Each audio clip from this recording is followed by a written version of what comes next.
Be mad for God alone, Master. 2m. Ah, how wonderful was the yearning of the gopis for Krishna. They were seized with divine madness at the very sight of the black tamala tree. Separation from Krishna created such a fire of anguish in Radha's heart that it dried up even the tears in her eyes. Her tears would disappear in steam. There were other times when nobody could notice the depth of her feeling. People do not notice the plunge of an elephant in a big lake. Yes, sir, that is true. Chaitanya, too, experienced a similar feeling. He mistook a forest for the sacred grove of Vrindavan, and the dark water of the ocean for the blue Jamuna, Master. Ah, if anyone has but a particle of such prema, what yearning, what love! Radha possessed not only 100% of divine love, but 125%.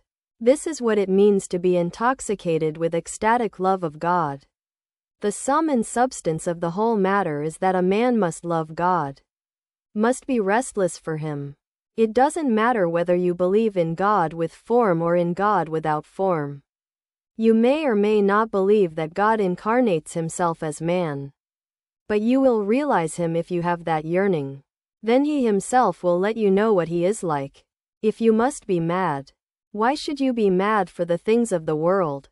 If you must be mad for God alone. Presently Sri Ramakrishna returned to the main hall of the house. A big pillow was placed near him for his use. Before touching it he said, Om Tat Sat. Perhaps the pillow had been used by many worldly people, and that was why he purified it in this way. Bhavanath, M.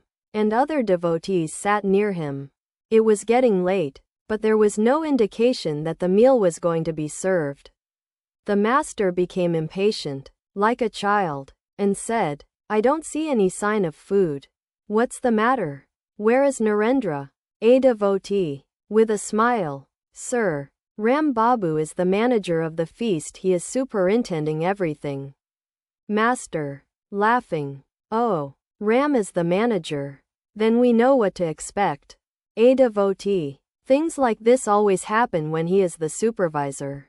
Quote, all laugh. Master, to the devotees, where is Surendra? What a nice disposition he has now. He is very outspoken. He isn't afraid to speak the truth. He is unstinting in his liberality.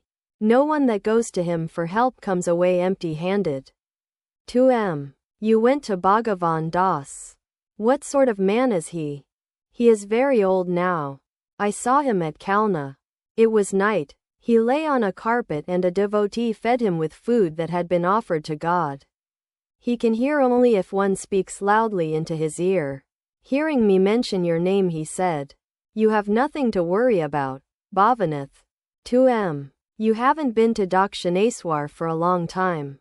The master asked me about you and said one day, Has M. lost all taste for this place?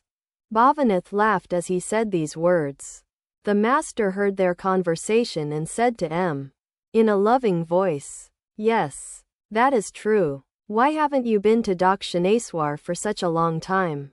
M. could only stammer some lame excuses. Just then Mahamacharan arrived. He lived at Kasapur near Calcutta. Mahamacharan held the master in great respect and was a frequent visitor at the temple garden. He was a man of independent means. Having inherited some ancestral property, he devoted his time to religious thought and to the study of the scriptures. He was a man of some scholarship, having studied many books, both Sanskrit and English. Master, to Mahima, what is this? I see a steamship here. All laugh. We expect here a small boat at the most, but a real steamship has arrived. But then I know, it's the rainy season. Quote, laughter. The master was conversing with Mahamacharan. He asked him, Isn't feeding people a kind of service to God? God exists in all beings as fire. To feed people is to offer oblations to that indwelling spirit. But then one shouldn't feed the wicked. I mean people who are entangled in gross worldliness or who have committed heinous crimes like adultery, Even the ground where such people sit becomes impure to a depth of 7 cubits. Once Ride fed a number of people at his native place. A good many of them were wicked. I said to Ride, "Look here, if you feed such people I shall leave your house at once." To Mahima, "I hear that you used to feed people, but now you don't give any such feasts. Is it because your expenses have gone up?" Quote, laughter. The meal was to be served on the south veranda of the house. Leaf plates were being placed on the floor. The master said to Mahamacharan, "Please go there and see what they are doing. You may help them a little in serving the food, but I shouldn't ask you." Mahamacharan said, "Let them bring in the food. I shall see." Hemming and hawing, he went toward the kitchen. But presently he came back. Sri Ramakrishna and the devotees enjoyed the meal greatly. Afterwards he rested a while. About 2 o'clock in the afternoon Pratap Chandra Mazumdar of the Brahmo Samaj arrived. He was a co-worker of Keshab Chandra Sen and had been to Europe and America in connection with the Brahmo missionary work. He greeted Sri Ramakrishna, and the master, too, bowed before him with his usual modesty. They were soon engaged in conversation.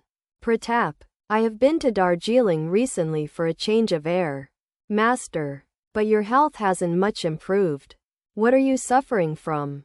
Pratap, "The same illness that Keshab died of." They began to talk about Keshab. Pratap said, even in boyhood he showed non-attachment to worldly things, seldom making merry with other boys. He was a student in the Hindu college.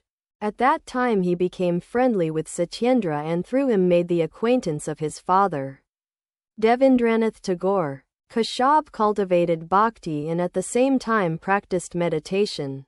At times he would be so much overcome with divine love that he would become unconscious.